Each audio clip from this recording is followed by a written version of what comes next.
Good afternoon.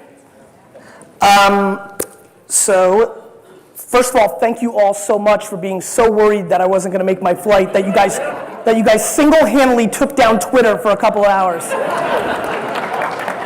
I'm taking full credit. I'm really excited to be here. I've not been speaking as much this year because I've actually been operating. I thought it was time for me to shut the fuck up and actually do something again. So I've actually been operating quite a bit this year. And it's been a lot of fun. I am co-founder and acting CEO of Vaynermedia, which is a company I started with my brother AJ. We're a social media agency, and I got very focused on it in September of last year when we were 26 people or so. We're now 175. We've opened up a second office in San Francisco, and it's been fun for me to kind of remind myself, very honestly, that I do know how to run a business and operate. You know, so much of what people talk about with me got into the wine show itself instead of running the wine business, the books that I wrote, the stuff that I've done on Twitter, and I'm proud of that. But when I talk about the phenomenon that is social media, a word that I think a lot of you know that I'm not as obsessed with because I think it confuses people, when I talk about what's happening in our culture shift with the internet, I don't talk about all the amazing things it's doing, like, you know, taking away the shadows of our society or overthrowing terrible governments or all these amazing, way better than the things I talk about things. I just talk about what it's doing and helping us sell shit, right? I'm a business guy. It's what I like. You know, when I was 5, I sold lemonade, and when I was 12, I sold baseball cards, and then it became wine, and then it became myself, and now I'm helping a lot of Fortune 500 companies like the NFL or the Oprah Winfrey Network or PepsiCo or Campbell's or Del Monte Foods sell cat food or programming or tickets. Because at the end of the day, when we talk about social media, I think we're in a very interesting time. I think that when I first started talking about this stuff in 2006, it was kind of debated if this was real, right? It's like, and now we're in this weird part where I think people know it's real enough that they don't want to be against it. You know, the rooms that I go into, the business halls, the talks, the conferences, people are less saying things like, do you think this is a fad? No, asshole, you know? Just wanted to get that out there. You know, that question's kind of died down, right? Now what I think you have happening is people trying to really figure it out. Let me ask this question so I can figure out where to take my talk, because I need context and I like to adjust. How many of you here really know me and know my spiel, and I should save the whole lemonade and Belarus bullshit? Raise your hand. Fuck, that hurt. I could, and how many don't? Just for context? All right. Oof. I love it, actually. I was born in Belarus in the former Soviet Union. When I immigrated to the US when I was 3 years old. We came here, we were very lucky to get out. You know, it's insane. I'm the ultimate capitalist. The fact that I was born in a communist country, I think, is just super ironic. It was super hardcore immigrant stuff. It was really hard. My dad had a great uncle who was very wealthy that was going to kind of take care of us. But back in '78, for some of the people that aren't 22 in the room, you might know that the US and Russia didn't get along so well. So it wasn't so easy. It wasn't so easy for us to get out. So it actually took us 9 months to get out. We had to go to Austria for 3 months, paperwork, 6 months in Italy, then to the US. While we were doing that immigrant trail, my dad's great uncle passed away. And so he was born in Russia. He came when he was 10 in the early 1900s. He was cool to kind of like help us. Now we land in America, and it's his kids who've always kind of been well off, and that, a little bit of a different demo, and cared a little bit less about Russia. And we kind of landed and said, hey, your long lost relatives from Russia are here. Can you help us? So it was kind of awkward. And so it was also 1978, and the economy was bad. It was the Carter years, and my dad was in the construction business in Russia, in Russia. So in the 70s, it all collapsed, so he couldn't go into building. So he got a job at my dad's great uncle's liquor store in New Jersey as a stock boy without speaking English. My dad's first 3 English words are Carlo Rossi, Mad Dog 2020, and Budweiser. So we lived in Queens. He drove to New Jersey. I still bust his chops because I'm convinced that he's paid more on gas than he was getting paid. I think it was $1.80 an hour. And it's a real immigrant story. We spent no money. We split toilet paper. I had no fucking toys. It was that thing, right? And And then my dad eventually became the manager, and we moved to New Jersey, and we moved to Edison, New Jersey, and my dad worked every minute. I literally did not know my father until I was 14 years old. Like, not like ha-ha, like did not know him. Because he would wake up before I woke up, and he would go to sleep. You know, he'd get home after I went to sleep, and he worked every day, not, you know, Monday through Friday, Saturday and Sunday and Christmas and all that shit. So my entrepreneurial career started in Edison when I was 5. I started a lemonade stand, and I put all my friends to work. So I had a lemonade stand franchise. I put 6 to 7 of them to work, and I used to. Do you guys know, and again, there's a good mix of youngsters here, so you might not know this, but maybe you've seen it on a Retro's 80s show. Do you guys remember the big wheels, that little big wheels? I used to ride my big wheels around Edison, New Jersey, picking up my cash for my friends like I was Tony Soprano or something. It was pretty awesome. And that was great, and I had a great business, and I learned a lot of things there. You know, one kid was skimming, but he was the best, so I let him skim. You learn a lot of things. And that was good, and then I turned 12 and got really serious. Fell in love with baseball cards. It was becoming very big in the late 80s in the US. I was super into it, and I started collecting, and I started doing baseball card shows when I was in 7th grade. By 8th grade, when I was 13, 14, I was making, you know, $2,000, $3,000 a weekend selling baseball cards in the malls of New Jersey. I don't know about you guys, but when you're 14 and you have $30,000 in cash underneath your bed, and you're not selling weed, you're doing a good job. So I was proud of myself. I thought it was, I mean, honestly, actually I thought about this the other day because I like using that line in talks because it kind of gives you context. I don't know if I've ever been richer than when I was 13 and had $30,000. I was like bazooka cost like 10 cents. I was like, how do I spend this shit? Anyway. Then I was getting ready for the biggest card show of the year. I paid $1,000 for the table, big investment. I was getting ready. This is the reason I failed all my classes in high school. I was just very focused on it. I was in science class reading the Beckett baseball card guide, getting ready, pricing when I got home instead of homework, focused. I wake up on Saturday. This only happened once a year, this show, so it's only the second time I was doing it. I went to it the 2 years earlier. I was super pumped, biggest day of the year, and my dad walks in and says that I have to go and work in the family business. That it was my first official day to work in the liquor store.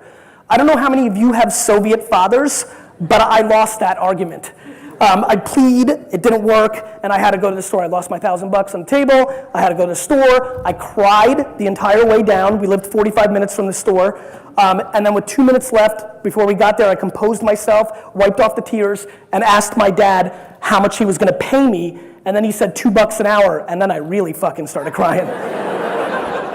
And then over the course of the next 3 years, I went through what I like to call the dark ages. I had to work for my dad's liquor store every weekend, every summer vacation. Like the bell rang on the last day of school, and I had to go to the liquor store. Like my mom would pick me up on it.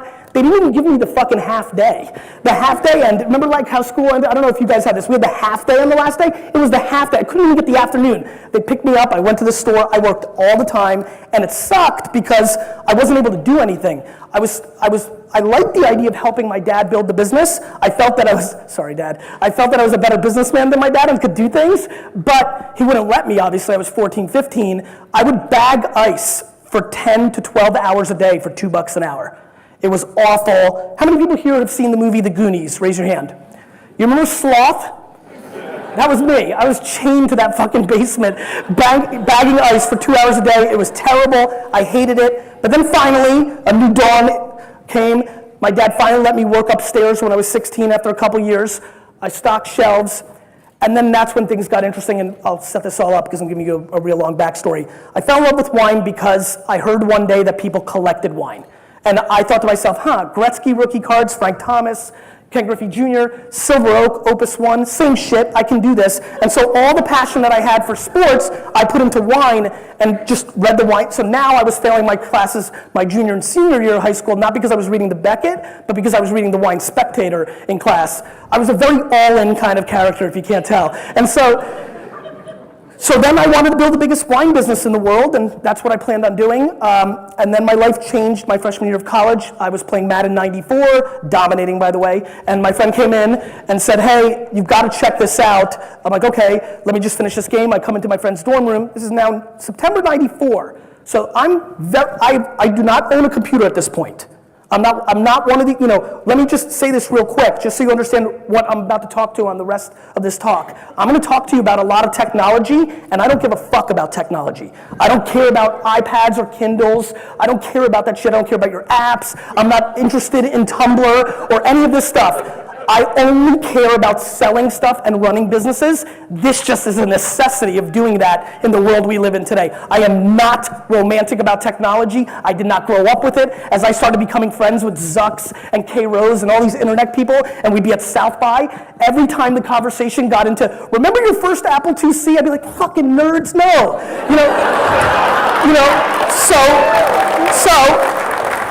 So I have no context for that world. I don't give a fuck about Steve Jobs, none of that shit.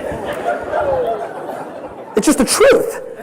What I care about is people, how they interact with each other, dissecting that, and then achieving the goals of the day, whether that's making more friends, changing culture, educating about wine, which became something very important to me, or selling trinkets, 80s toys, or whatever else I'm up to. So, my friend shows me this thing, and he signs, he's like, he gets to this computer. By the way, I just really want to paint this picture for you. I didn't even know the difference between a computer and a word processor. I had a word processor for my papers. I was like, what is this? He's like, a computer. I'm like, yeah, I heard of that. And so, all of a sudden I hear, coo,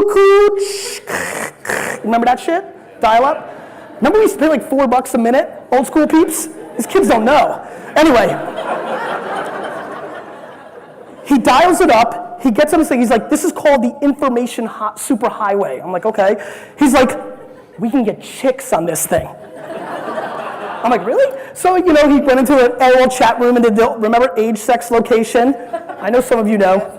ASL, baby, ASL. And so he did that, and for the next 97 hours, dudes were trying to get chicks on this thing.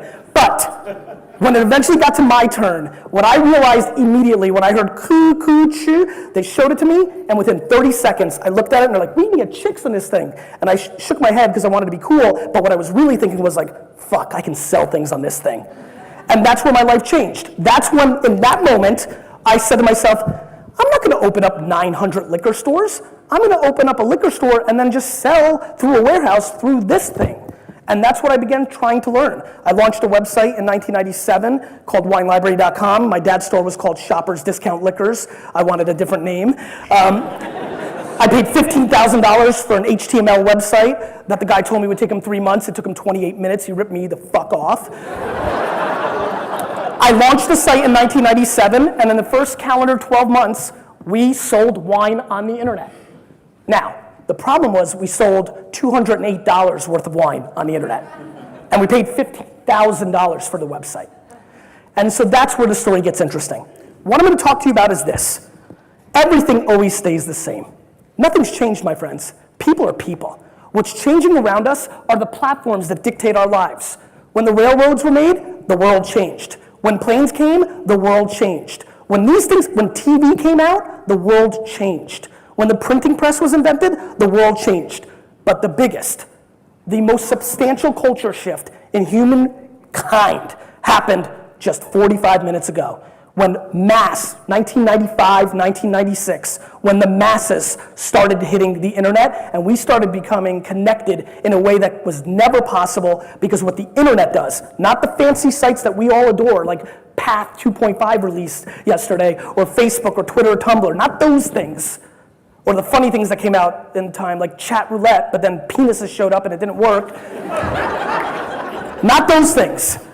What's changing is the platform has changed everything, and the stakes are obnoxiously high. I'm looking around the room, and there's a lot of people that I respect, know, have engaged with, have context for their skill sets, have engaged with them and understand, but I'm telling you right now, and as much bravado and belief that I have in myself, I know that I'm part of what I'm about to say. None of us are fully grasping how obnoxious of a culture shift this really is. And when I think about how we look at this from business, there are people in this room who are still very skeptical about the ROI of social media, while these platforms, the internet really, if you want to bet against the internet, knock yourself out, I'll let you, because that's what we're talking about. Don't let the word fuck you up. Do not let the word fuck you up. You're betting against the internet when you say that you do not believe in social media. These platforms are overthrowing governments that were able to control their people for 40 years this fucking tight. And you have the audacity to sit in this beautiful room and think these platforms aren't changing the way your customers are buying? Shame on you. Shame, shame, shame, shame. And I'm gonna explain to you why. Here's what's happening. Life is very simple when you think about business. It's supply and demand and attention and storytelling. Simple. The reason I've been successful is because I'm stupid. I didn't go to a lot of classes in a lot of schools and learned all the things that fuck us up. I kept it basic. It's very simple. If you have something people want, they'll buy it.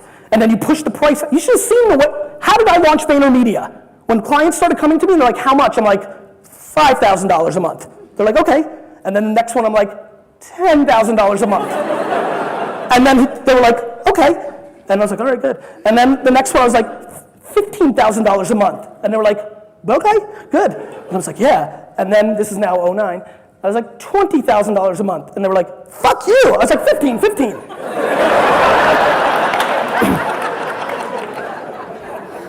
Everything has a market. It's all supply and demand. It's outrageous how much I get paid to be here today. Outrageous. I'm flattered, thankful. Thanks, guys. You know, all that stuff.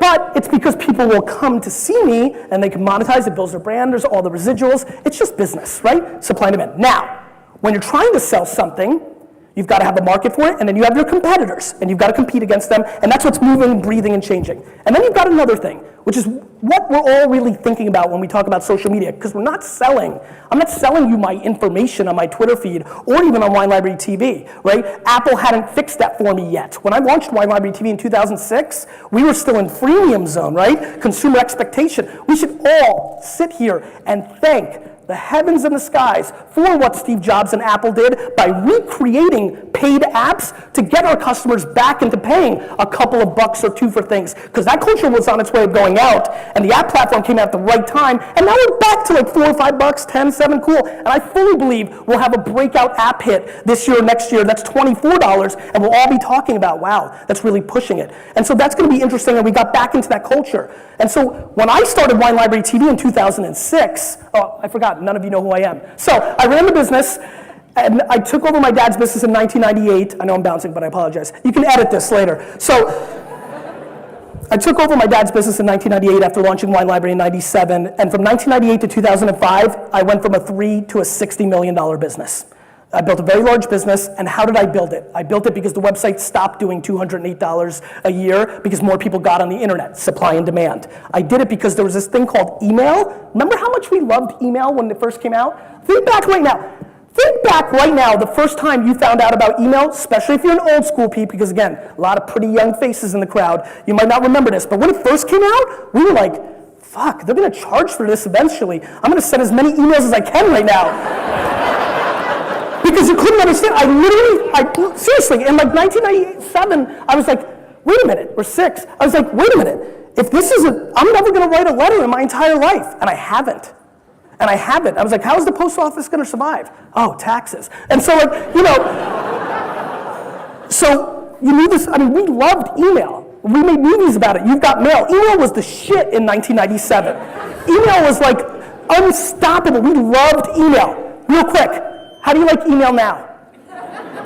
And the sad part about that is, my friends, that is what's going to happen to social media. Because the only thing that I know in the world, more than the sun's coming up tomorrow, is that marketers ruin everything. We do. We're just fucked up. Because we want to squeeze that orange until there's nothing left. And everything I wrote about in my last book, The Thank You Economy, and everything that I do day to day, and everything that I believe in right now that businesses should be doing, will be ruined because it's going to show ROI over the next half decade. Then everybody's going to go in, and it will stop coming from here, and it'll start coming from here. And when shit comes from here, it gets broken real fast because there's a lot of people that run their businesses here. There's very few people that run their businesses here. Thank you. Have a great day. I appreciate that, and that's the first time I've ever done that, so I'm excited about the improv and then the clap, so I'll definitely be doing that 100 more times. I'm excited about that. I think a lot of you do know me, so you know it's all made up here, but I get into rhythms, but that was a fun one. You know, you're gonna see that 100 more times.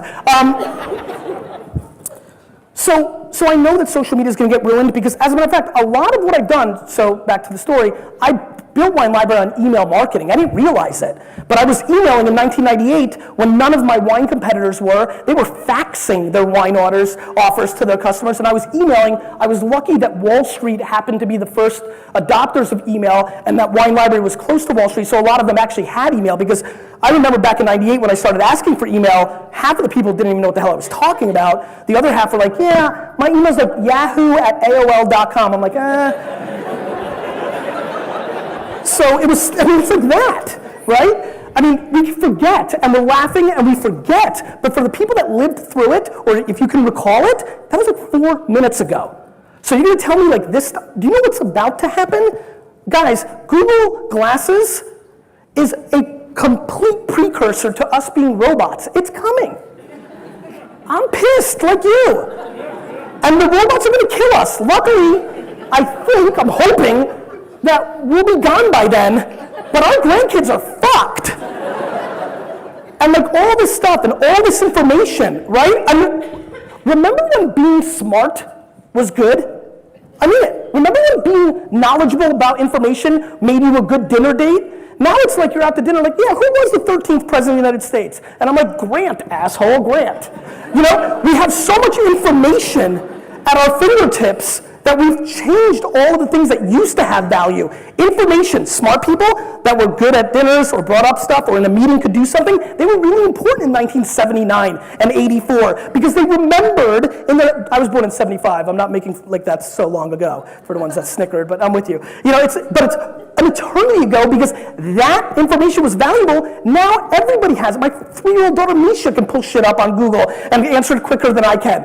Information used to have a supply and demand issue, now it doesn't, so its value has collapsed because the supply is plentiful. The same thing with the two things that I'm going to talk to you about today, which have value in doing business, not today, but in 2015. I'm not going to talk to you about 2009. I'm going to talk to you about 2015. I'm going to talk to you about 2017. There is a collision course going on. Supply and demand and the attention of the customer to tell your story. Amber has brand equity because she was part of a network that had the attention of a lot of people, Leo, Twit, all that, right? She had that. She was awesome and gave good content, better than other people, and that's why she has brand equity, right? She got audience, she executed great content. That combination of having a platform for awareness and then delivering quality, that's how TV has worked.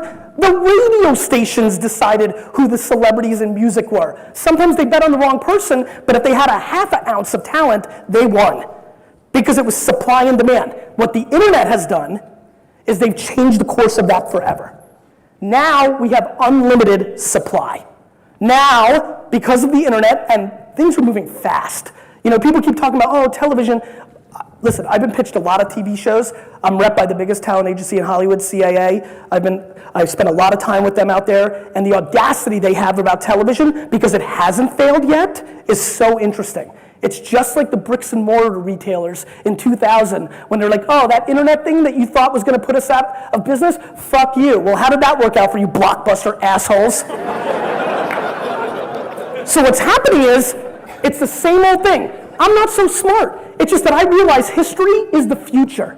History, my friends, is the future. What worked on email is going to work in social media. Here's what worked on email. When I was building up Wine Library's email service back in the 90s, I was obsessed with getting on other email services to get exposure, to get them to sign up to mine. So I would ask questions, like when I paid $20,000 to luxury.com, that was around for 38 seconds, to get access to their email service, I asked them one question.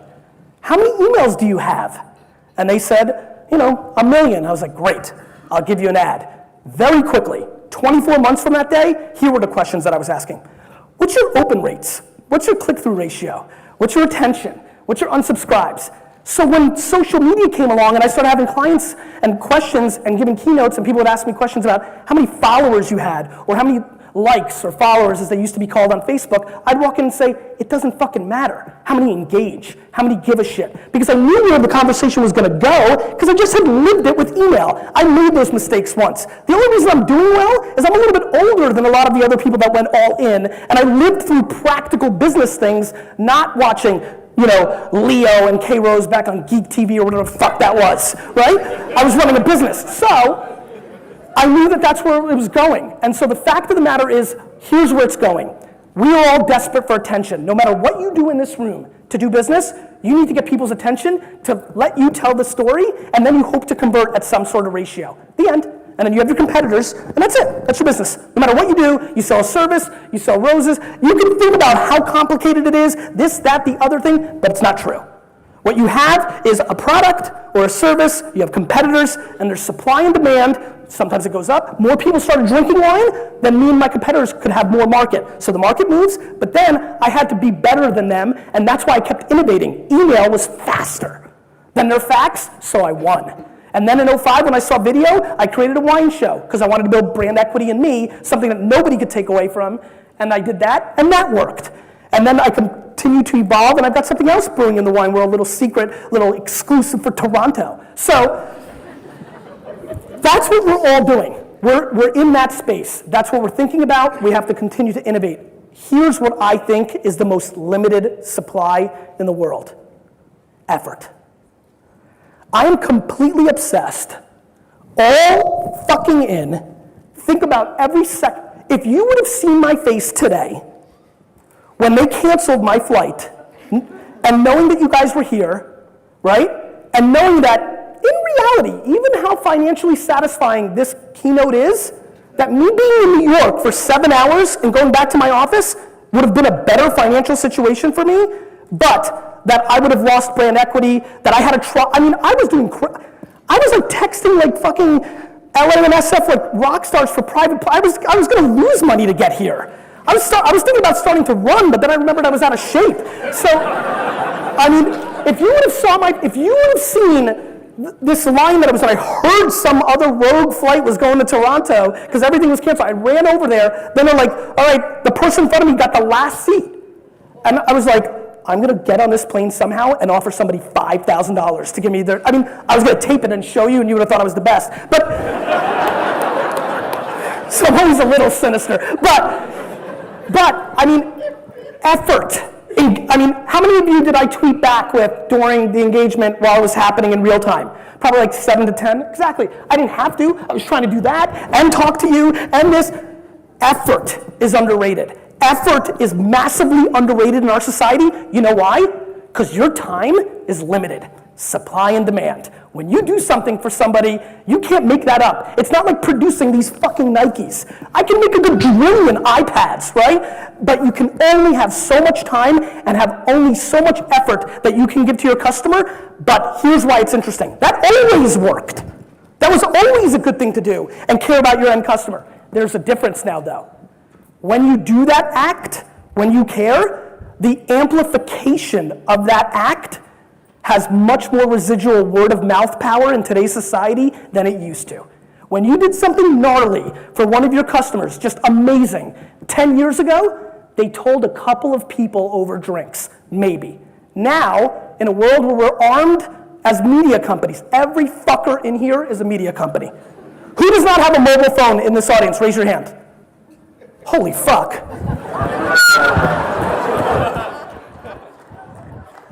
You? Oh, right here. Oh, okay. How old are you, man?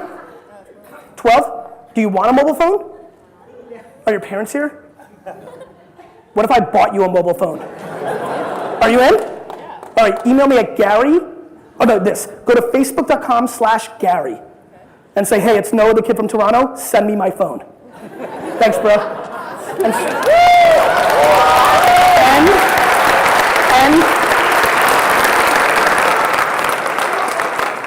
And sorry about the cursing. You love it, right? All right. So now everybody has a cell phone in this place. I like what some people are thinking. They're like, fuck, I don't have a smartphone. I wish I raised my hand. How many people do not have a smartphone? Raise your hand. Raise them. Actually, if you do not have a smartphone, can you please stand up? I want the context visual for everybody. Stand up. If you do not have a smartphone. I know it hurts your feelings, but don't lie. Lying is the devil. If you do not have a smartphone, please stand up. I know you don't have a phone, Noah. Sit the fuck down. No, stay. Get back up. So, First of all, we got to figure something out. I'm just thinking how much I can afford. Number two, you guys can sit down. Thank you. Guys, that was stunning. There's like 600 people here. Only 10 to 15 people don't have a smartphone. Real quick, if you did not have a smartphone 24 months ago, please stand up. Stand up if you did not have a smartphone 24 months ago. Fuck, that didn't work out. Sit down. Fact of the matter is, you can edit that part. Fact of the matter is, in a world where we're all going to a smartphone, where we can consume media, where we, I loved this. Remember in 2005 when the TV would like to tell you things like, don't let your kids on MySpace because they're going to get raped in the mall. Remember that? Remember that whole thing? And I remember yelling at the TV like, no assholes, because the world is going to be so transparent, we're all going to have phones with cameras on it, that nobody's going to be able to get away with kidnapping kids, because now the kidnappers are like, fuck, everybody has a phone. That's what's happening. If you look at the data, this isn't fun. If you look at the data, child crime is down because we can't hide. We can't hide. My brother-in-law had a bachelor party a couple years ago. If there's ever a time when you go to Vegas that you can go to a strip club, it's on your brother-in-law's bachelor party. And I remember they're like, let's go to the Rhino. And I was like, okay. And then I was like, see, I'm falling off the stage. By the way, there are so many happy people right now. People have been emailing me at scale that I go way too close to the edge of the stage and one day I'm gonna fall. They are so pumped. Fuck you, Brad. If there was ever a time for me to be able to go to a strip club, it was then, and I remember thinking a couple years ago, I'm like, I don't wanna go because somebody's gonna be there with a phone, and they're gonna tweet it, and I'm gonna look like a perv, and I was like, fuck. So, 6 years ago, prior to that, I would have been pumped. I'm like, let's go, right? And so the world is changing. Our platforms are changing the rules of our society, and it is impacting our buying decisions in a huge way. Let me explain. I firmly believe that as we go, more Jetsons in our society, that the companies and businesses that act like the Flintstones are going to win. Let me explain. Because word of mouth is now on steroids, because the good things and the bad things that you do get amplified in micro information highways, we're gonna start buying more and more this way. Remember when I told you about supply and demand? TV was really good and commercials cost a lot because a lot of us watched it. And we didn't have DVRs to fast forward the commercial, so while we were watching Happy Days, we did see the commercial for McDonald's or Coke or Pepsi. We saw it, we consumed it.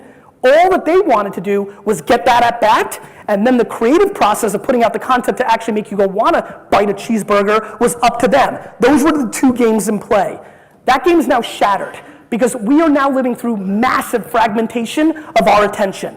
Our attention is going into so many places, and the dollars that we spend, everybody here is spending to get attention, whether you're a small business or big business, billboards, television, radio, email services, wherever you're putting your dollars to get attention, they are now getting fragmented dramatically. You're not seeing as much of that, and it's converting less and less because there's one thing I know, the bullshit radar of the consumer is greater than ever. When you start looking at the data, it's incredible what's happened to banner ads. Do you know the click-through ratio on banner ads? What it was in 1994, this is a long time ago, and it's a small sample size, but I'm just gonna give you context. It was 80%. People clicked banner ads. Do you know what open rates on emails were in the late 90s and early 2000s? 40, 50, 60. Now if you're like 19, you're a ninja, right? Remember when you got signed up for Groupon and Living Social? Remember that? 24, 36 months ago? Remember how much you loved that shit? Remember when you couldn't wait to buy $40 worth of spa treatment for 20 bucks? Or like the greatest thing ever was $60 worth of sushi for 30 bucks? Remember that? Now, they pounded you so much, you signed up to so many services, supply and demand tilted, and now you don't give a fuck if they offer you $1 million home for 10 bucks? Spam. So, here's the game. Here's the secret that I rarely like to talk about because I like to keep it for myself. Here it is. It's all supply and demand, and it's storytelling for the proper platform. I'm gonna give you the analogy that I think about every morning when I get up. The first Barbie television commercial. Do you know what it looked like? It was a dude in a suit sitting at a table with a microphone, with a piece of paper, and he read the radio ad into the television. That was the commercial. The new Barbie is really fucking awesome, right? That. Why did that happen? Because Mattel did not realize that we were living through a major culture shift and that this new platform needed different kind of content to break through. It wasn't going to be the read, it was going to be the visual. And it took years for people to figure that out. We're seeing that same phenomenon right now on social media. People are like, why isn't it working? Because you're putting a 30-second YouTube video through your Facebook channel and people are looking at how long they are in Facebook in the stream economy that we all live in. Guys, recognize the economy we live in. It's the thank you economy, but it's also the stream economy. We're doing this, we're doing this. Everything's real fucking fast, right? And you're doing that, and if you see the video's 30 seconds, you know what you're saying? Too long. And do you know what that feels like to somebody who makes 2-hour movies or 1-hour shows? 30 seconds in 2000. Do you know that I will not download an app in the world unless it has Facebook Connect? Because I do not have the 13 seconds to give you my fucking email. I just want to press a button. Who's like that? Like that? Raise your hand. The people that just raised their hand, I know I'm doing the up-down thing, but it's good to get blood circulation.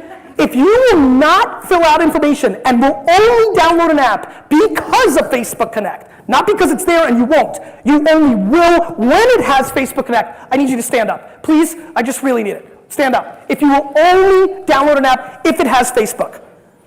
I'm gonna make a prediction. You were in between, sir, right? Yeah. You just remembered that one fucking thing you really wanted? Yeah. Fair enough. I'll let you stand up though. You could be like part of our team. I'm gonna make a prediction. That when I come back to Toronto in 24 months and ask that same question, 75% of this room is going to stand up to that question. And here's why. Thank you. You can sit down. And here's why. Because we adjust to the reality of the marketplace. We as human beings, it's why we're still around, by the way.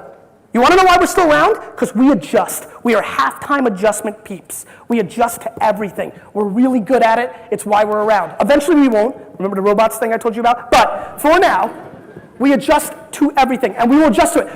How many people here have a son or daughter or a niece or nephew that is in the age of 13 to 19? Raise your hand.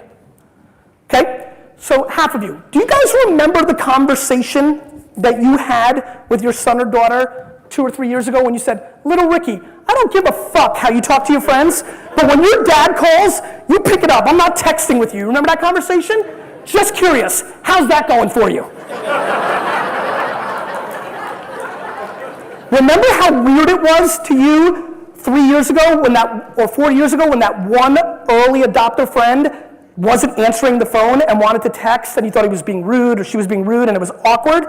Now you're the other way. Like when I see one of my friends pick up the phone and actually talk on the phone, I'm like, what are you doing? I mean, think about your body, feel your feelings. Let's feel our fucking feelings for a second. Think about how you feel. I know some of you right in this room have literally been like, when somebody calls you, that was really weird, somebody's just calling me right now. That was really fucking weird. Anyway, when they call you, you're like, are you serious? I mean, we literally think that a phone call from another human being now is a big lift. And if you don't think you do, and that's fine, you're cool, but your 12, 13, 16-year-old definitely does. And oh, by the way, they're my future customers. So I care really big about how they think and how they interact and how to consume with them. Call centers that cold call are in trouble, right? Email services dominated, they're in trouble. You know what else is in trouble? Search. You know why? Because I don't believe in it anymore. Back in the day, 2000, Google gave me good stuff. Now I know a black hat SEO expert makes me, remember when you never went to page 2 on Google? Remember that thing? Like early adopters, remember? Remember Google 2000? You never went to page 2. Everything was good. Now it's fucked up. Marketers ruin everything. So, the other phenomenon that's happening is the small town rules thing. Remember that Flintstones thing? Back in the day, 20s, 30s, your grandparents, your great-grandparents, they knew context on their end customer because everybody lived in a small town. When you walked in, they knew that you loved roast beef because you've come in every day and asked for it. And while you're picking it up, they're cutting it for you as you're walking into the place. They're asking you, how's little Ricky's baseball game? Because they read the town paper. And we had context for everything. We had context for our customer. That's how we used to have it. And we used that context to actually do business with them. Now in a world where we all share our thoughts on these social webs, and maybe you don't yet, I get it, but you will. And maybe you don't do it a lot, but you will. When we now are sharing our thoughts, it's impacting our friends in their buying decision. Nobody in this room 5 years ago picked up the phone and called all of their best friends and said, Snickers are delicious.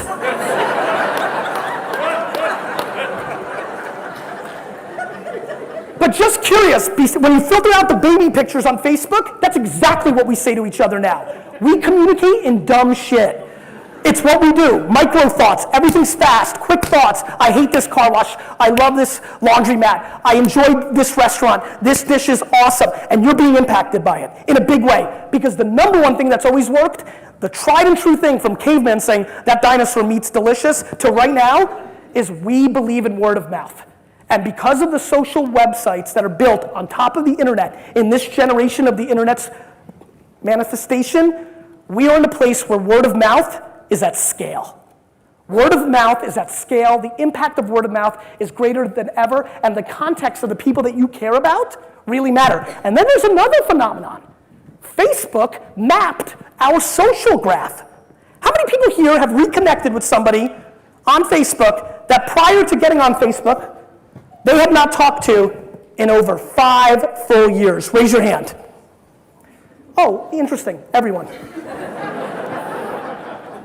How about 10? 10 full years. Raise your hands. Almost everybody. 10 years you have not talked to this other human being, and now because of the technology, you've reconnected with them. 20. Give it to me. 20. 30, 40%. 30. Own it, own it.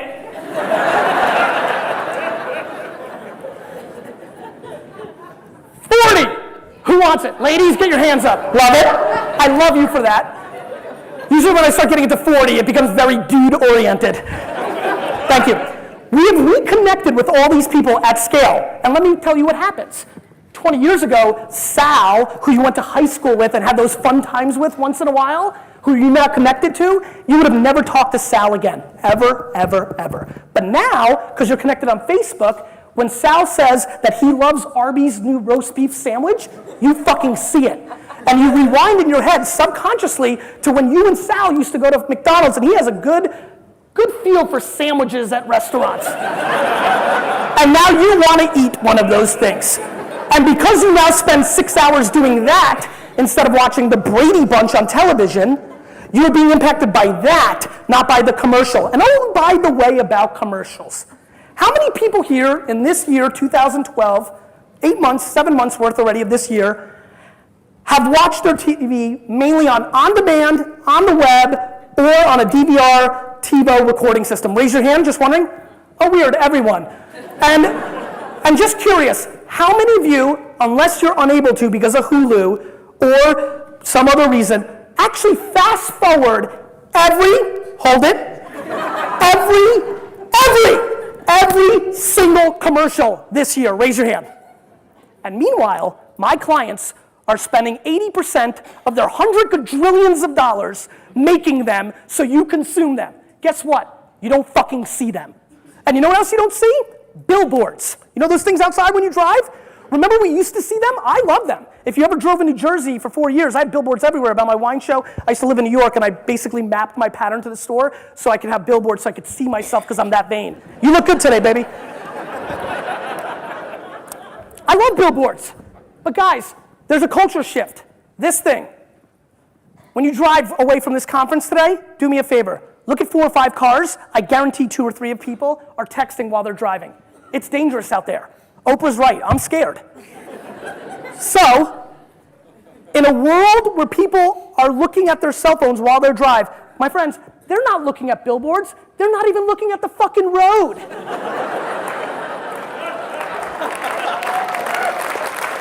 It's true. It's true. And how's direct mail doing? You can't wait to run home and open the mailbox and get that shit? And banner ads. Do you know that there's data now on 20-year-olds, and definitely Noah, he doesn't even look at the right side of a website because that's where the ads normally are. It's fucking blind. And so all these things, we're all marketing, and you're sending email blasts, and you're getting on Twitter, and you're pushing, and you're not engaging, because you're not building context first. I've been thinking about my next book. Should I write one? Do I want to write one? And one of the titles I've been thinking a lot about is called Jab, Jab, Jab, Jab, Jab, Jab, Jab, Right Hook, right? And I love it, and this is my first test of the title, so I'm glad. And I think it'll do well. I'm a little worried about HarperCollins trying to cut some of the jabs out, but I won't let those fuckers do it. Fuck the man. Or more interestingly, I'll just publish it myself. So that's what's happening, right? Because if you're in the middle, you're vulnerable. If I don't like it, I'll do it myself. I know that I can sell it direct download, iPad, Kindle, Schmindle, Findle. You know, I know what I can do. I do it all myself. All HarperCollins has ever done for me in selling books is print that fucker.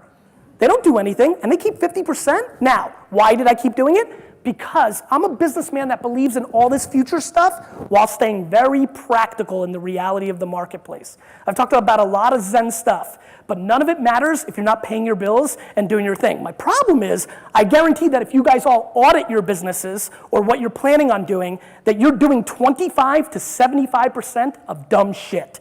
Stuff that used to work, stuff that you're romantic about, stuff that you know, stuff that you used to do that converted. And that's where my problem is. I see even my smartest friends and my best players and the best startups and the best companies, even they are doing too many things like it's 2008. It's 2013. And too many of you in this room and on the web and everywhere else are marketing like it's 1985 or 94 or 99. We need to market in the reality of where the eyeballs and ears are in our society. And if you don't, you can't win because you're getting diminishing returns. And the ROI questions and analytics, social has them all. Facebook's absurd with their analytics at this point. Show me the real analytics of print advertising. How many people here for their business in some way do some form of print for that business? Raise your hand. Good amount. I'm excited right now. Print.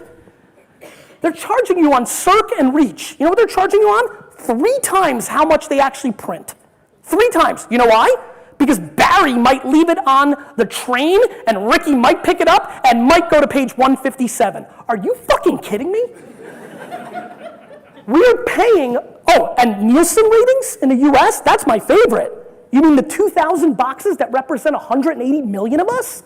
The ones that have no idea if I'm going to take a piss during your commercial?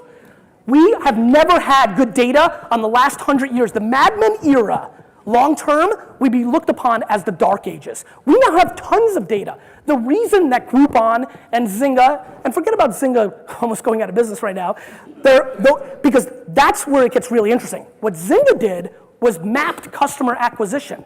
They used behavioral science analytics to understand how to get people in, and once they found the hook, and once they knew it cost them $1 to get $1 they fucking went. But the reason you're seeing what's happening with Zynga and Groupon and everybody else is the part I've been talking about all along. The shit you could watch me talk about 5 years ago, which is this. Acquisition is a commodity. Getting customers is cake. Spend money, do smart stuff, you can get it. Acquisition has been mapped, especially in a world where all of our actions are now being recorded. Customer acquisition will be mapped.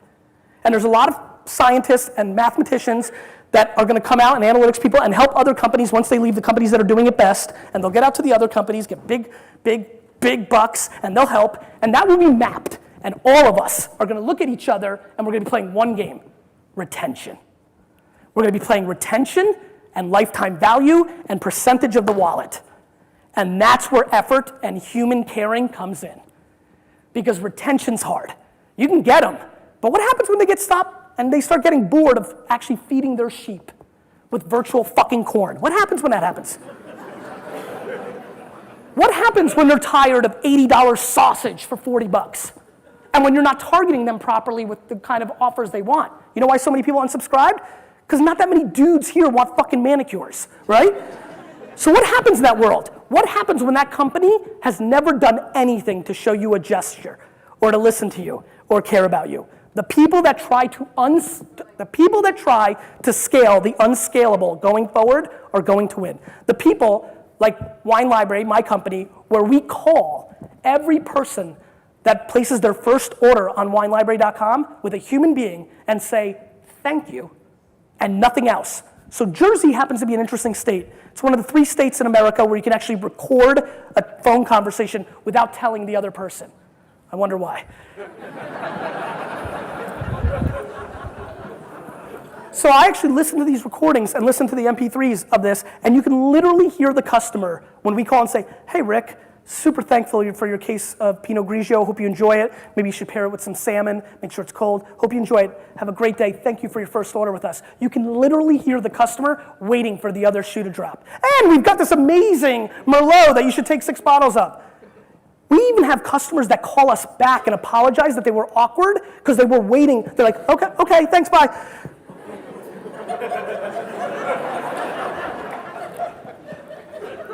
That costs me a lot of money. A human being calling, one that can call and have an adequate conversation, costs money. And they have to know something about wine in case the conversation goes in a certain direction. Not necessarily they can pass it off, and we played with a lot of A/B testing on that. But the fact of the matter is, I'm paying for the effort because what I know is that person feels different. And what I know is when I A/B test for 3 months the people we called versus the people we didn't that had the same average sale, that the ones that we called are spending dramatically more money with us. And as we become bigger communicators, when I first started it, not as much because my demo a little less on Twitter. Now it's starting to happen. Now I'm starting to see the tweets of, way to see GaryVee, execute what he preaches, just got a call from Wine Library, awesome. And then I see somebody jump in and be like, really, they did that? Cool, now I'll place an order. Oh fuck, business. We are living through the single biggest culture shift of our time. The reason my first book, Crush It, did so well was because I guilted my fan base into buying it. I spent years giving, free wine show, answering every email. I mean, my wife and I were just talking about this. There was a 2.5-year period where I went to sleep at 4 and woke up at 7 straight because I was obsessed with answering every email before I went to bed. Then I got fucked by the numbers. But what I did was I gave and I gave and I gave and I gave, or I jabbed and I jabbed and I jabbed and I jabbed.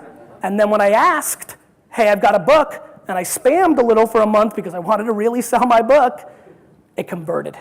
With no big media, with no media spend, with no TV, nothing. I outsold tons, the Jim Cramers and all the people that were on show after show, Today Show and Hack, because they had platform, they got a lot of eyeballs, but guess what? Those eyeballs didn't give a fuck about him. My eyeballs, not so many, but they did, because the funnel they came in with had emotion attached to it. That person that places a random order on wine.com and doesn't get the call, just a retailer that they buy wine from. The one that gets a call from us and we're here for you anytime and call me if you want a pairing advice, matters. Old school, high touch, giving a shit marketing, using tools to make it more efficient is going to be how we all do business. All these tools are tools. You give me a hammer and a wrench and I'll show you a disaster show. I'm the least handy fucker in the building. You give me a mic and a stage, and I can hang in there. The fact of the matter is this. There's a lot of tools, and you could be scared about them. You could be wondering, what's the value? What's the ROI? Because I know what a lot of you are thinking. This takes a lot of time. You're thinking, when am I going to do this? And I'm begging you to think about what you're doing now that's bringing you dick. It's true. So, did I go a little far on that one? I felt good. It felt good coming. It felt good. Everyone's worried about what's the ROI? What about the invisible ROI of actually caring when you did something nice and they didn't tweet back and you're like, Gary's full of crap. His thesis doesn't work. But that person actually said something in real life. Because, oh, by the way, all your traditional metrics are built on that. All the traditional stuff you spend money on is factoring all that stuff that you can't measure. And then everybody with Facebook and Twitter and everything wants to count every click and every referral and everything. It's ridiculous. When everybody says to me, what's the ROI of social media? Some of you heard this from me. I always say, what's the ROI of your mother? What's the ROI of your mother? Because I'm telling you right now, the ROI of my mom is everything. The only reason I'm standing here is because I was perfectly parented. I'm a ridiculous character that my mom knew exactly what to do with. I failed every class being an immigrant where every other immigrant's child was going to Harvard and Yale because when you're an immigrant, education is the escape. But my mom sniffed me out and executed against my skills, and she schlepped my fucking baseball cards in the snow at 6 in the morning to drive me 2 hours to go to baseball card shows. So the ROI of my mom is the whole fucking thing. And the reason I'm gonna buy the jets and do everything is because of her.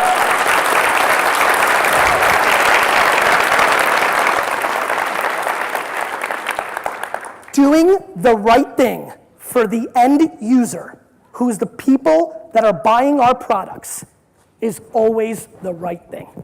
Doing the right thing is always the right thing. You want to measure it? Knock your fucking self out. I'll just keep executing against this thing, and then we'll talk about it later.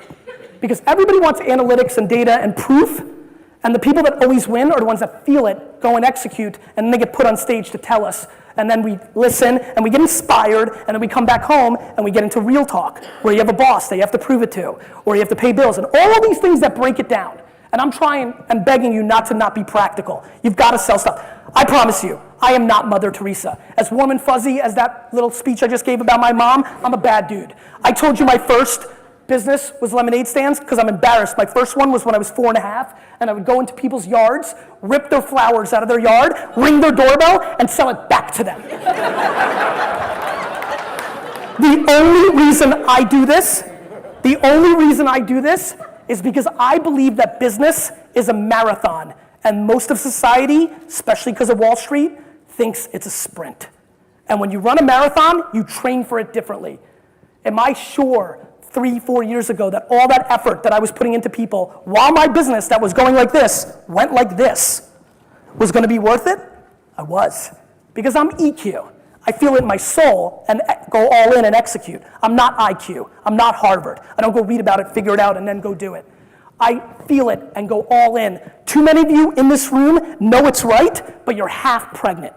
You're half in. And that's a problem. And so I implore you to understand what you know already because you're living in society in late 2012. The world's changing. Supply and demand is changing. The eyeballs and ears of our customers are going into new places. If you're not there, you're going to lose. It's quite simple. Caring about the end customer is always, always, always, always. And using modern tools to do it as efficient as you can, but you can only be so efficient when you're scaling the unscalable, is always the right thing. Thank you.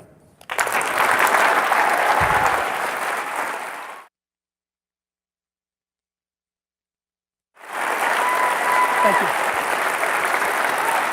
Thank you so much.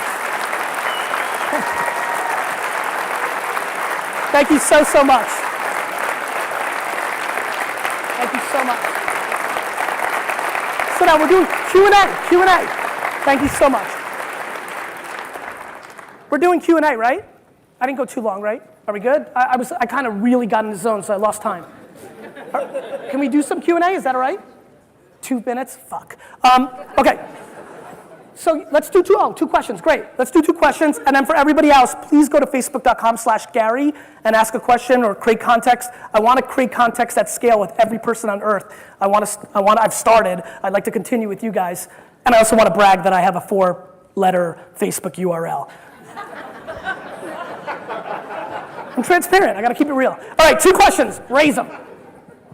This gentleman right here. Why don't you get up? I'll repeat the question. What's your name, bro? Jeremy. Hi. Hey. So if I run a company that has one event each year. You run a company that has one event each year, and that's what you do? Yes. First, I would say fucking awesome business. But go ahead, Jeremy. It's a lot of hard work. I get it. I'm joking. Go ahead. Kind of. So if we're selling for that, yes. How do you retain customers the rest of the year if you're only leading up to this one event? So instead of talking in theory, because I've done a whole lot of that today, let's get real specific, because this is what I love. What kind of event is it? Okay, so elevator pitch. Yeah, go ahead. So my company is called Atlas Symposium. Atlas Once Symposium. a year business conference for the best and brightest grade 12 business students from across the GTA. The best 12th grade students? Yes. Okay, conference, okay. For business students, love it, okay. So we get current students from the best business schools in this province. Yep, Ivy, Schulich, Queens, Rotman, and Waterloo. Yep. student panelists, so we get them on stage. Yep. And in front of our high school delegates, they debate the simple question of which of their schools is the best. You just debate out who's the best business school. Straight up, in front of them. I fucking love that, okay. I can get into that, fine. And so what are you selling? You're trying to get audience? We're selling honesty, we're selling answers. Don't give me that horseshit. What are you really selling? Are you, no, I'm joking. I'm going for laughs. I'm on a roll. When you're running that business, what do you need? Do you need applicants? Are you selling to a live audience? Tickets, and they come to the event. And so how do you make you're running a business? So where's most of the money coming from? The tickets or the sponsorship? Right now, it's the tickets. Is sponsorship low? We're only a year, so. Got it. So first of all, sponsorship is an awesome place to go for something like this because big companies are stupid and they're looking for ways to spend money. It's true. And kids are always a nice thing to talk about, right? And so, I mean, we're doing business here. So the first thing that comes to mind immediately is during the rest of the year, I think what you need to be doing is creating micro content. You could be creating amazing content, video, articles, creating micro content to keep people, I think, compelling content. Maybe you're tracking. Here's a great example. Do you know what HBO is? Do you know what they do with 24/7, where they like pump you up for 6 weeks before the Pacquiao fight? They did a series where they'll like show boxing, right? How do they make money? You pay for tickets, or you pay for pay-per-view, or sponsorship. It's struggling because UFC's killing it, right? But HBO's smart as fuck, and they came up with this idea called 24/7, where they filmed them training and told amazing stories. My friend, let me tell you one thing. You want a good story? Here it is. We are all only in the storytelling business. The story we sell to the customer is everything. You have amazing stories. You have youngsters with fire in their face looking to win. They're gonna debate. You could have amazing content after school. You can build stories. Let me get emotional about little Johnny that goes to fucking Ivy. Get me compelled. Create a platform, create them. Then have the balls to go to Rogers and other places to distribute your content. Tell them I got good stuff, put it in, and you might not get it, and then it's gonna be up to you. Think about this conference, all marketed on social, right? Leveraging brand equity. Right? And so the fact of the matter is, Amber, I gotta give credit, and the other people, right? Salt spoke, right? And so the fact of the matter is this: you have to storytell year round. You have to engage. Twitter.com/search is the most incredible. I mean, I was at Twitter a couple days ago and told Dick they just don't know how to storytell their product. Twitter.com/search is the greatest marketing tool of our time. People are sharing, and it's okay for you to jump in and engage with them. It's looked upon as a good thing. Go do that on Facebook. Bad. It's a good thing. It's a cocktail party. I would use that to see people talking about the schools that are involved and engage every single one of them. I would create a Tumblr, a Pinterest, an Instagram, all of it, because there's human beings there. And I would create micro content that actually, on Tumblr, it's an animated GIF. On Instagram, it's a picture with a filter. And you start storytelling, and you get some sponsors behind that, and away you go. You're welcome. One more, and then, am I doing a book signing too? Yeah. Oh, okay, awesome.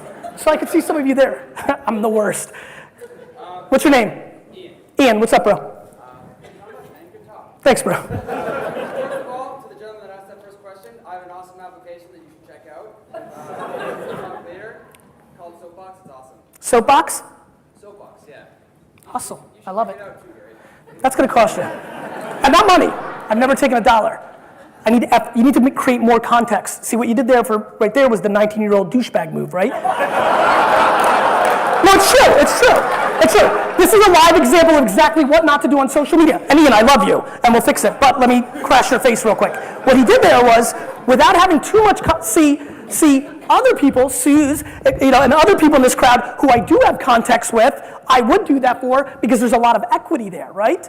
But Ian, we're just meeting. Now, we have already more equity than we did 10 seconds ago because now I know your name, and I loved your hustle there. But then when you came to me, I had to recorrect it because I think you're just doing the right thing, and I love the hustle, and you're young, and don't get sad. But too many businesses are treating social media like Ian. They just go in and say, buy my shit.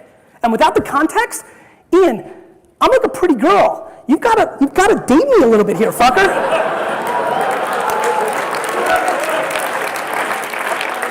somebody said something really smart that at a conference, I don't remember who, they said, the deer have shotguns now, right? That customers now have power. And I think it's interesting, and it's one way to look at it, but I think it's actually a negative way to look at it. I'm far more interested in thinking that, that every customer now is the most popular girl in high school, and that's how you have to attack it. You can't just go in for the kill on the first move, So, go ahead, man. Okay, thank you. Yeah, no problem. Enjoy. The question, though, was back those days when you were playing Madden 94. Yep. You were kicking ass. Let's say you lost and you didn't go check out the dial-up internet at that time. What would have happened? And I guess that turns into how do you stay on top of all those dynamic shifts? Got it. The question was, if I didn't get up after Madden 94 and said, no, I'm going to go to this party and not see dial-up, what would have happened, which is just the analogy for how do you stay on top of it. I would have found out about it later, right? It was coming. When these things happen, they're coming. I mean, there's some people, there's literally some people that are saying things like, hey, Gary, have you heard about this new thing, Tumblr? I'm like, yeah, I invested in it 4 years ago, dick face. So people are still discovering things every day, right? What's more important is, how do I stay on top of it? Practical for everybody? I keep it very basic. I'm lucky that I have brand equity. See, once you achieve brand equity, a lot of it comes to you. I mean, I remember when I read TechCrunch religiously 4 years ago to stay on top of things. Now I'm seeing startups a year before they make TechCrunch because I'm an angel investor. The reason I decided to angel invest was not to change the world, but I wanted the deal flow 6 months earlier. Because if I sniffed out trends, I would apply that knowledge more so than the upside. Now, my first 3 investments of Facebook, Tumblr, and Twitter are a good thing, but what I learned really, really mattered, right? And so when Dave Morin came to me with Path 3 years ago, the reason I invested was we both agreed that mobile was going to be everything. And yes, maybe Facebook will figure out mobile and then this will not work, or maybe it won't because every company has its own DNA and this can be huge. And now, all of a sudden, everybody poo-pooed Path 1.0, but they've got all sorts of momentum right now. And so what I learned from that was mobile, and then from that time on, I was thinking mobile, which has helped me make a lot of good business decisions for my clients, for myself, on and on. Very basically though, techmeme.com is my homepage of my computer. I wake up every morning, I take my laptop, I go take a poop, and I open up TechMeme. That's what I do. It's my routine. I know a lot of you use iPhones because you're a little bit more mobile than I am, but was that too much too? I don't think so. You poop dicks. All right, so I would say reading TechMeme. I think Twitter's amazing for aggregation of information. I think you should go map the people, not the most famous people who have the most followers, but the ones that are breaking the most news. There's a lot of great writers, places at VentureBeat, All Things D. Some of these people are incredible. I think you can make a great list or clear out your Twitter and start over if you want to be all in, and have 50, 70 people to follow will tell you a lot of stuff. I'm shocked how much I give away with my videos on my blog. I know people get value out of that, and there's a million other people just as smart, understanding different genres and aspects of this marketplace that you should be considering to listen to, and then going to things like this, because not only do you have good keynote speakers that can give knowledge, but then you've got each other. I mean, this is great and all. I hope I entertained you and educated you, made you think, and really, the reason I come with so much fire is I know that only 2 or 3% of the people in here are gonna do it right.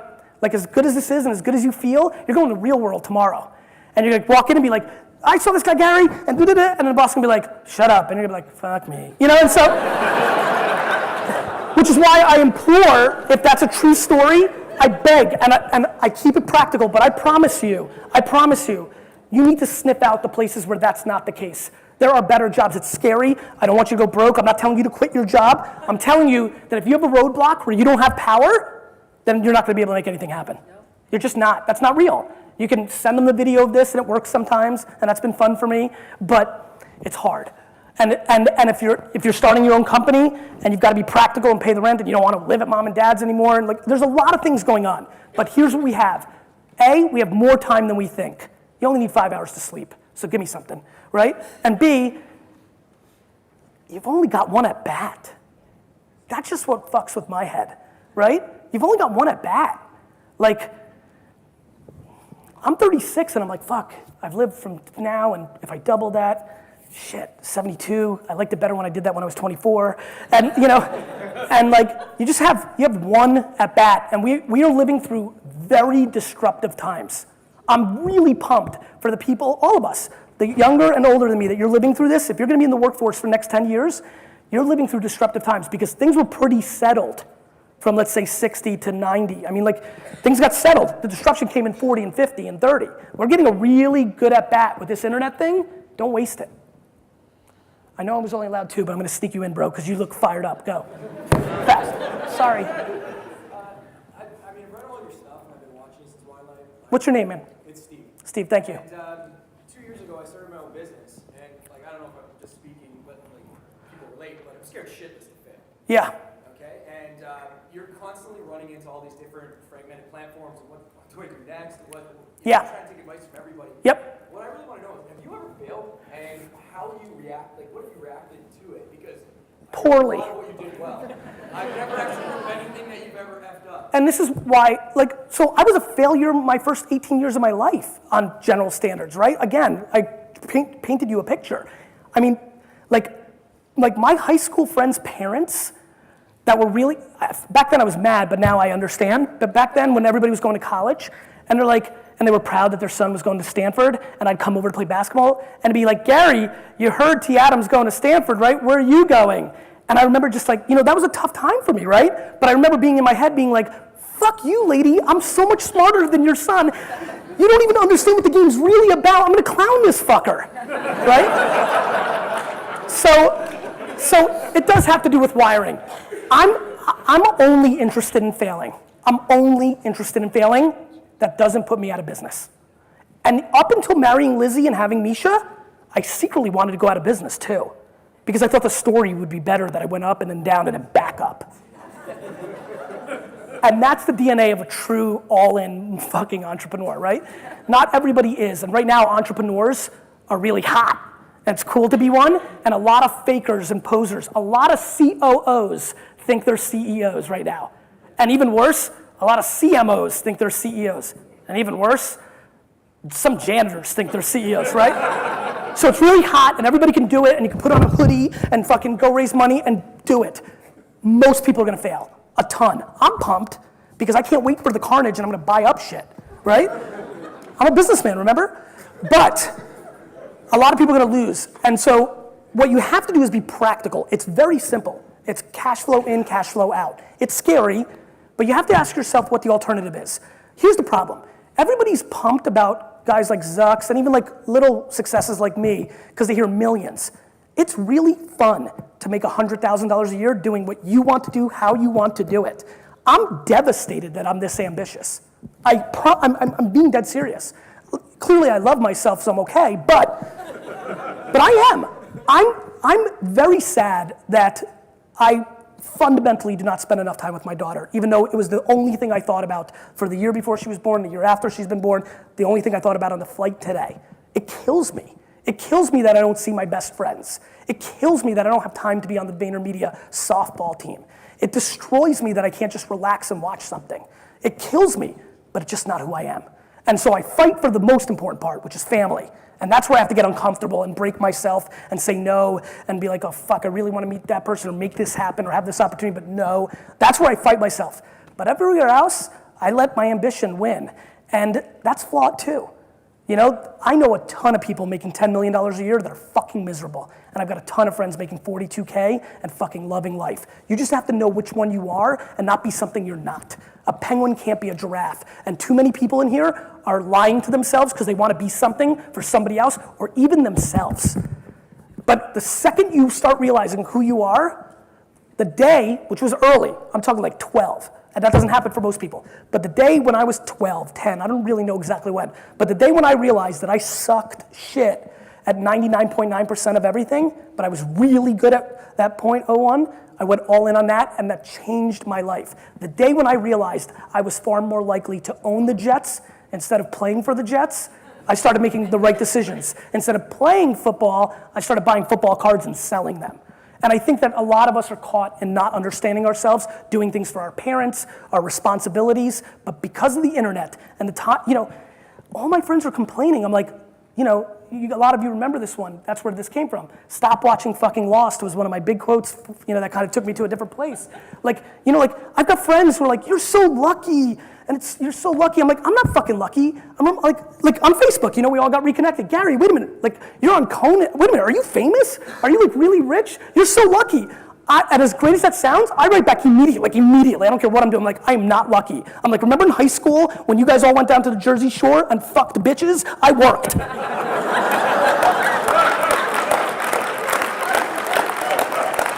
I am not lucky. And so, I'm not lucky. I'm just me. And I think the second you understand you, I'm not scared. But I don't know if that just means that every entrepreneur isn't. I'm sure there's plenty that are. I'm not. But maybe that's why I make so many I make tons of micro failures. They're all out there. I bought a wine social network, corked. It should have been successful. I never paid attention to it. It wasn't. I lost hundreds of thousands of dollars, right? I thought I was going to retire from Wine Library TV and made a big to-do and then in my mind and then bailed on that to-do even though it was the right thing. I didn't want to listen to my emotion and said, okay, fuck, I don't want to. Let me build an app because I want to learn more about mobile and do Daily Grape and learn that. And that's why that only lasted for 6 months because I couldn't hold on because my emotion always wins. I made a lot of mistakes, right? I passed on Foursquare to invest, even though I love Dennis. Dennis Crowley came to my office to get his Crush It signed, and I said no to Foursquare. That was a mistake. I have so many mistakes that would make your face fucking rip off. But the fact of the matter is, here's what I know. I'm incapable of remembering them the second after they happen. In business. Just how I'm wired, right? And you know what else I know? Mass media, television, everything else, they're telling you about all the bad shit every minute. I'm just a very optimistic fucker. I'm just gonna talk about the good shit because that's the only thing I see. The bad stuff is bad, but I lost $24,000 in Vegas when I had $30,000. That was bad, but I was so confident where I was going, I didn't care, and it was fun, kind of, and so I'm loaded with them, and I'm sure you're scared, but as long as you're practical and you're taking care of what your responsibilities are, and I don't know your family situation, but as long as you're just practical, and I'm very lucky. The reason I married my wife 20 seconds after meeting her was I knew that she knew who I was immediately and would support the ridiculousness that I am, right? And all those things matter. This is very intense, this is all cultural, this is intense shit, but the fact that you decided to do this means something's in there. And the alternative is you can always get a job. I don't care, it's easier said than done. I know it's not. Unemployment's for people who don't want it. Or because their skill set, because the market changed on them and they didn't recognize it. So there's a lot of things that happen, but I don't know. You get ready for this? If you fail, email me, I'll hire you. Thank you.